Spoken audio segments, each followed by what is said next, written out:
Good afternoon, everybody. I chose James Byrd's book, Sacred Scripture, Sacred War, the Bible, and the American Revolution. And I chose chapter 3 from that book. The name of the chapter was Cursed Be He That Keepeth Back His Sword from Blood. And basically, what this chapter looks at is the prophet and judge Deborah and Jeremiah and how they used their words to bring about prophetic violence. And in other words, even back in their time, they had to find a way to inspire people to fight for what they wanted them to fight for.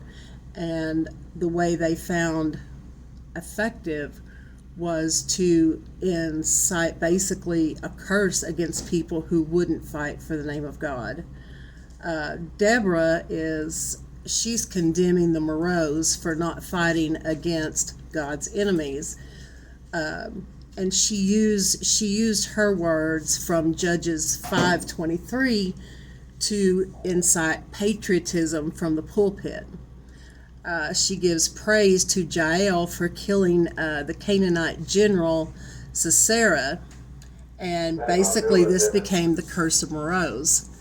The curse of Jeremiah, which is the title of the chapter, was also used from the pulpit during the Revolutionary War to encourage participation.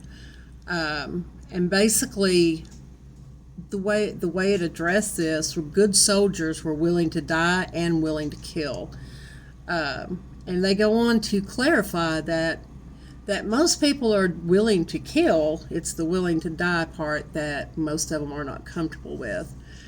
And what struck me, I guess what stood out for me, was that the colonies, while not 100%, were based off of people moving from Europe and the old world to the new world to get away from religious persecution. So you had a very strong religious base in the colonies. And one of the conundrums that they faced was when God commands you not to kill, but that's what war asks of you, is to kill. And so ministers took it upon themselves to promote how to deal with this question of how do you justify killing, and that's where the curse of Jeremiah and then the passages from Deborah come in. So basically, these ministers used the passages from Jeremiah and Deborah to justify the necessities of war, one of which is killing. And throughout the ages, the violent curses of Jeremiah were used to inspire a type of soldier called the Jeremiad. So overall, these ministers used Deborah and Jeremiah to make violence a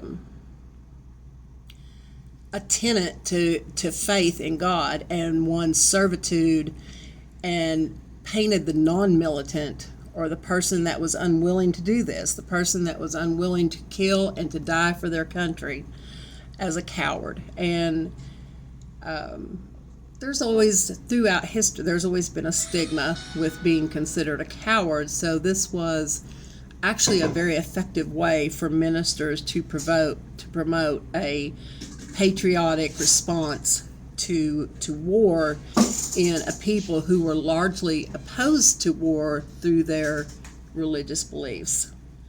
And at the end of the day, it was just a way for them to get people to take up arms in the name of God. Thank you.